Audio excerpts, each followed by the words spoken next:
This is a serious message to everybody watching my update right now. Peace and love, peace and love. Yeah, I'm imported. I may not be from Australia, but it's pretty much my home now. And as a Kiwi living here, it can feel pretty isolating.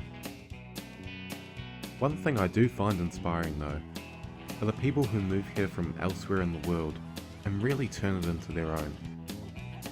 People who not only assimilate, but become welcoming faces of their communities. That's what I'm trying to be.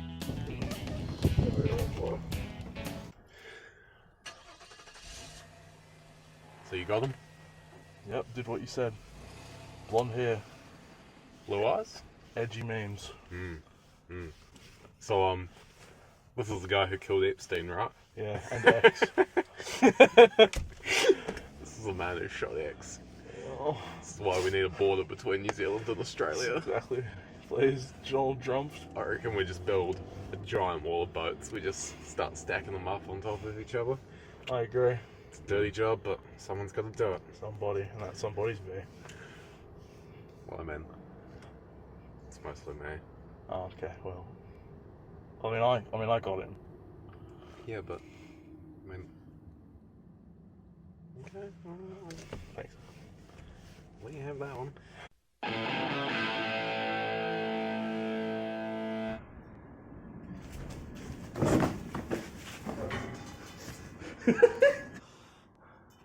Sure that this one's one of them? Yeah, I'm pretty sure. How can you be sure? Well, take a look. That's him. Yeah. I'm gonna send this pretty boy down to Christmas Island. Yeah. He is pretty, isn't he? He's a pretty boy. Very, very attractive man. Very indeed. But he's one of them. Oh, he's one of them. Yeah, So we well, can't we can't. Don't be those ideas. Unless. Oh, well. Unless. You're right.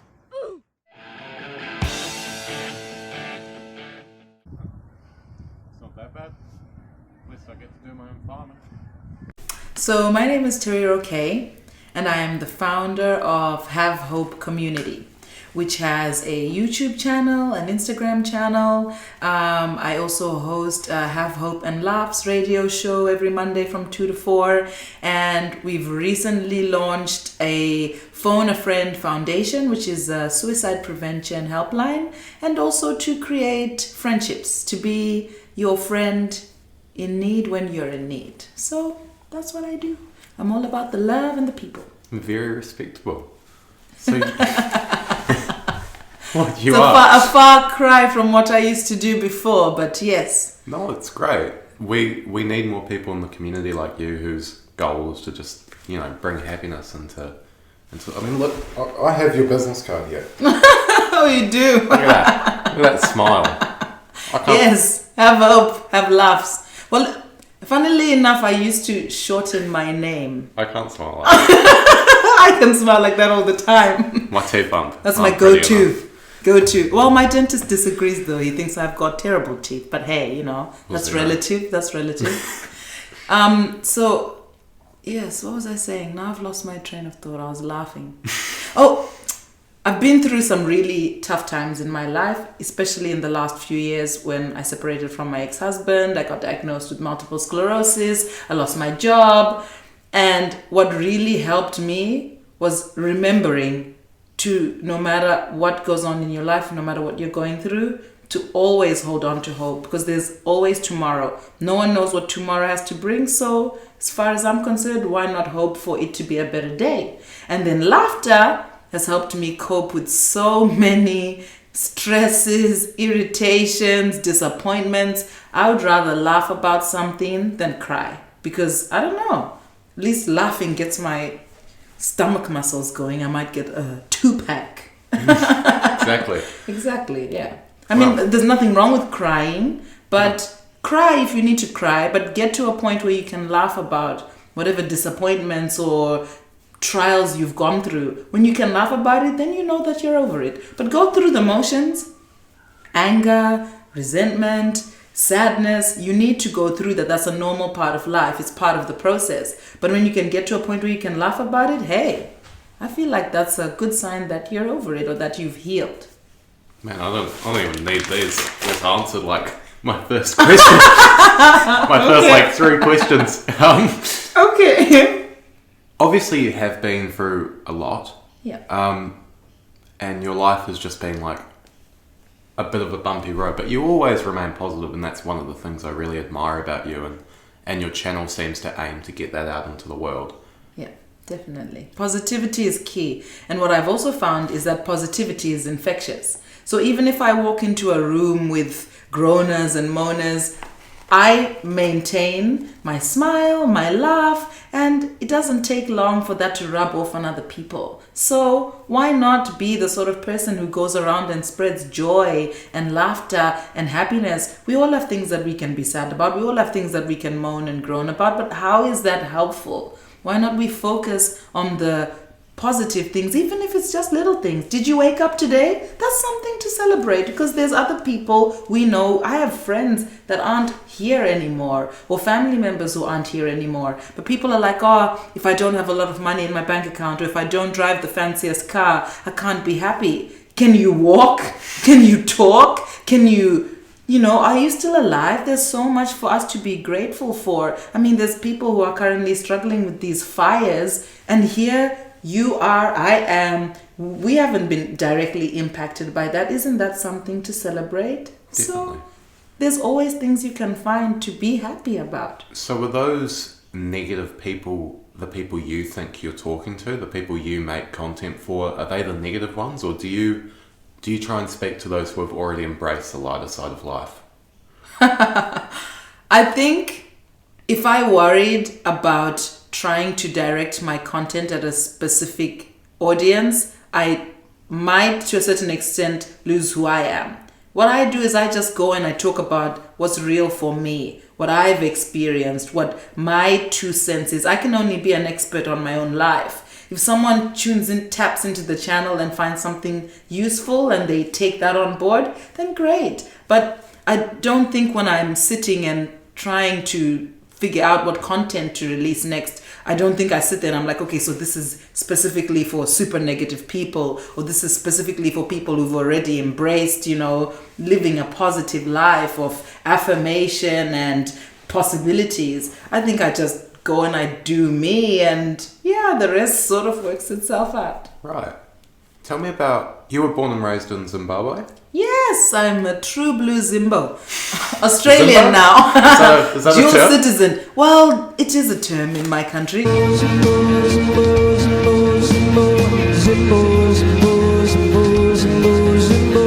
It's probably not very common in Australia unless it's amongst Zimbabweans. But yes, we call ourselves Zimbos. Sounds like doing limbo and Zumba at yes, the same time. Yes, limbo Zumba, but a Zimbo.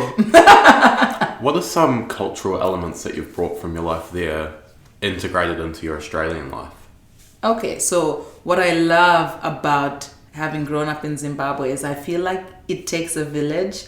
So there was always a community feel. Like we were never at home. We'd be at the neighbors across the road. Our parents had to fight us to come indoors. Whereas here, I feel like, especially with my children who were born and raised here, I have to fight them to get them out the door. They only want to sit inside, watch TV, be on gadgets. I get that it's a different generation, but I also feel like here, to a certain extent, in terms of raising my family, I'm isolated. I don't have my aunts, my cousins, my mom. So when I need a break from my children, I literally leave them in another room, go into another room, close the door, take the break, and then come back. Whereas growing up at home, we were raised by the whole village. You had 50 mothers, 50 fathers, 100 brothers and sisters. So I feel like I have tried to integrate that into Australian life. And for me, my friends have become like my extended family, whether they are my church friends, my landmark friends.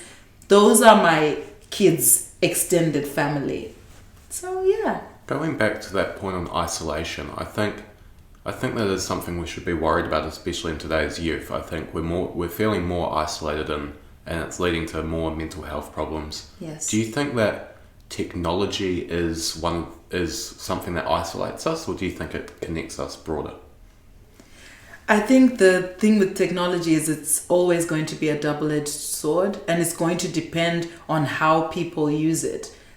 We've recently launched our Phone a Friend Foundation, which is web-based, and the idea is people can book in a window to chat with someone, a friend, and pick what sort of friend they want to talk to. Hyper-energetic one, a spiritual friend who will pray with you, a gym friend who will motivate you to go and exercise. And we are using the technology for good. And those who want to instant chat can instant chat with us on Messenger. So I think that's a really hard question to answer. There are instances where technology isolates us more, especially if you spend your life comparing your life to other people's fake lives on Instagram or Facebook. Right. That is very isolating. And yes, it does create, issues of self-worth and self-confidence, because it seems like everyone else around you is living a bigger, more exciting life than you. But no one posts the boring bits on Instagram. They only put the really super, oh my goodness, we're on a holiday in Barbados. But last week they were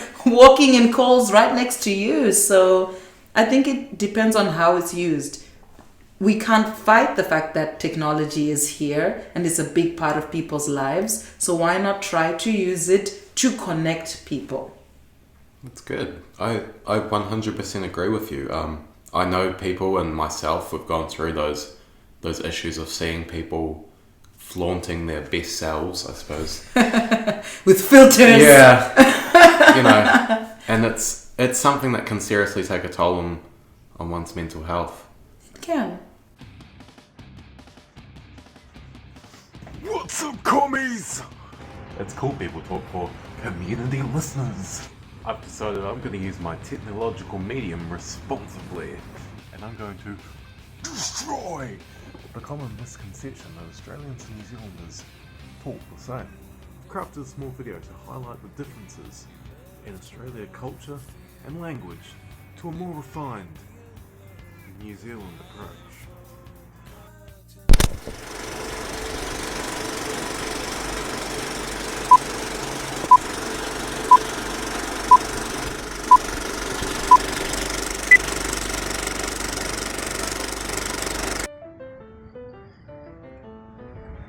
Sure, bro. How do you do? Scan, can scan. Trailer.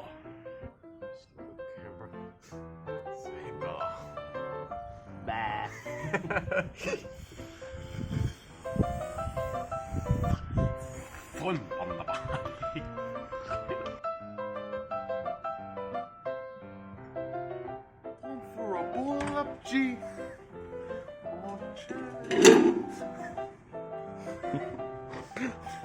Oh, fuck, the boil up got away, bro. Boil up, burn.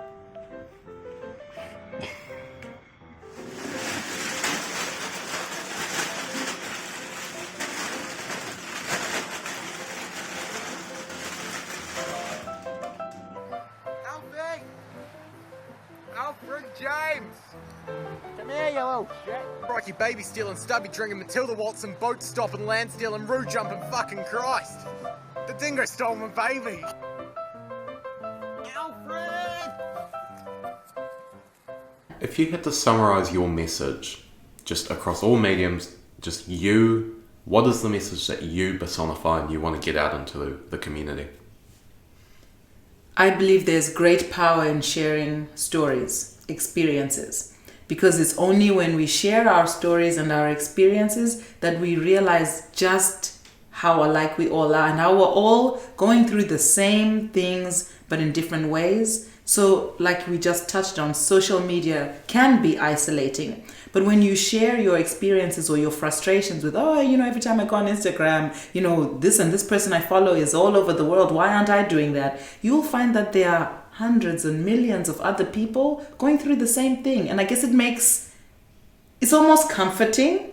So that's my message. My message is have hope, laugh about things, and the more we share and talk and connect with each other, the less disconnected, isolated, and depressed we're all gonna feel. Sharing is caring. And that's why, again, the Phone a Friend Foundation is phone-based. Because I don't want anyone to feel pressure to, okay, do I look good enough to make, for this to happen? You know, do I need to beat my face? Do I need to wear my best clothes? All we need to hear is your voice. And your voice, our voices are all unique. There's no need to prettify or beautify that. Just be yourself. That's great. Being someone who wasn't born in Australia, Yep. an import like me, do you think that immigrants are at a disadvantage within the community? I feel like that question again, it depends on which perspective you view the question from. Definitely when it comes to like home ownership, I feel like as an immigrant, I've really struggled with that. Back home, I wouldn't have to worry. You know, my parents would act as guarantors. If I needed it, it would be much easier for me to get into the property market. Whereas when you come as an immigrant, you have to do all of that yourself. You know, you're everything for your family. You're mom, cook, chef, gardener, babysitter, you know. It's harder because you don't have that social integration. And because we come in at our generation, I don't have the connections that, you know, maybe my parents might have or my grandparents might have had they also been born here, you know, had they also worked here. So I do think to a certain extent we are a little bit at a disadvantage, but I also like the breath of fresh air that immigrants bring into Australia for cultural diversity and for, you know, cultural exchange. So they worked. I think initially when I first moved here, I did feel a lot like I was at a disadvantage and like I stuck out like a sore thumb. But now I embrace the differences and I don't shorten my name anymore, because I used to shorten my name so that it was easier to pronounce. Listen, if they can learn to say Arnold Schwarzenegger, they can learn to say Tariro. I think we've had this conversation before and then I purposely elongated it. Do you remember I went Tariro? Yes. And my name means something. It means hope of the world. So why change it? Or try to make myself fit in better? I am a Zimbabwean by birth. You know, now I wear, you know, traditional clothing, whereas before I wouldn't be caught dead in anything like this because I didn't want to stick out. But I'm going to stick out anyway with the white hair and the big personality. Of course. And there's no reason to hide something as great as one's personality. Exactly. Embrace who you are and never forget your culture. Yes, assimilate. When you move to somewhere, you must learn their culture as well. It's a cultural exchange. But yeah, I don't think immigrants should come here and feel like they're at a disadvantage. I feel like they should come here and feel like they're unique, embrace that, and stop looking for differences, because if you look for differences, you'll find them. Do you think Australia is a good country in general? I do. I love that. I love how safe I feel here. That's not to say I didn't feel safe back home, but there are different economic challenges back where I come from. But I like living here. I like that my children were born here. I like that they have the opportunity to decide as they get older whether they want to live here permanently or maybe return to Zimbabwe. But I do think it's a good country, and I think they take care of their people. We won't talk about the tax system. Yeah, let's not. Let's save that for a different Let's video. save that one for a different video, a different topic. But in terms of quality of life, I think Australia is a great place to live. No matter what you do, no matter what your occupation is, you can have a good life here if you want to. Oh, okay. Final question. Okay. Bin the paper. You're not going to have to pick that up, but... I will, and the sushi. So, before you dedicated your life to doing this and spreading, the meaning of your name, the Have Hope community brand and everything, you were in a finance career. Yes.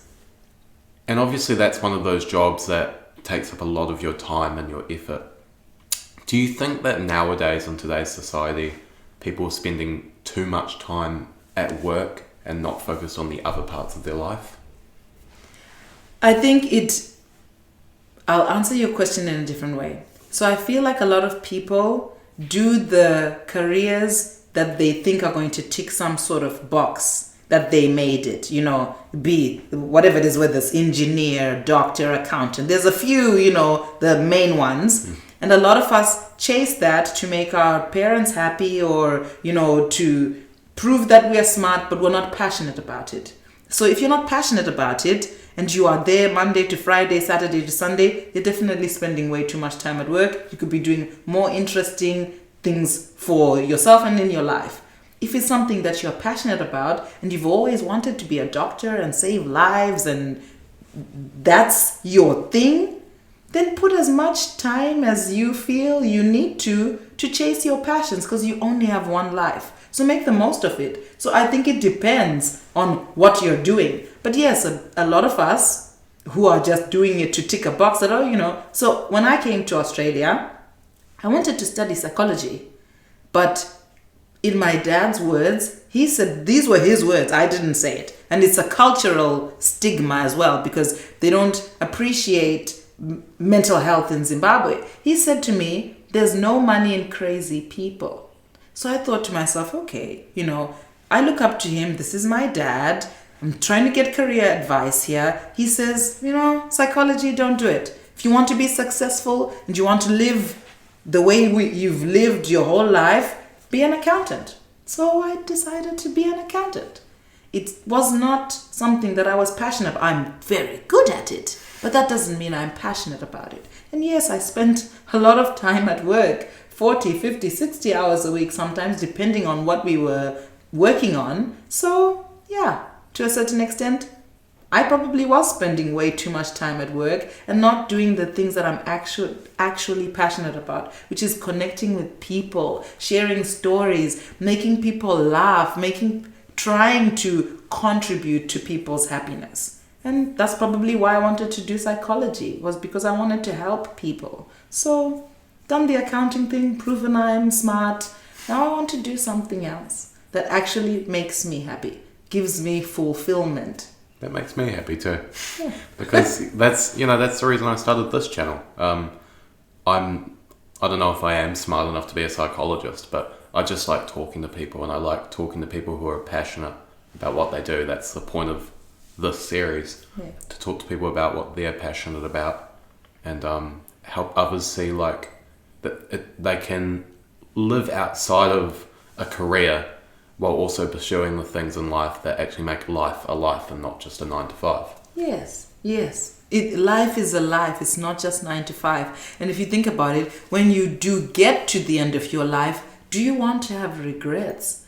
Do you want to get to the end of your life and wish, you'd done that channel, or you'd created that foundation, or you'd hosted that radio show, whatever it is? If it's there at the back of your mind and you can do it now, why not? Try to fit it into whatever else if you can, if that's possible, but follow your passions.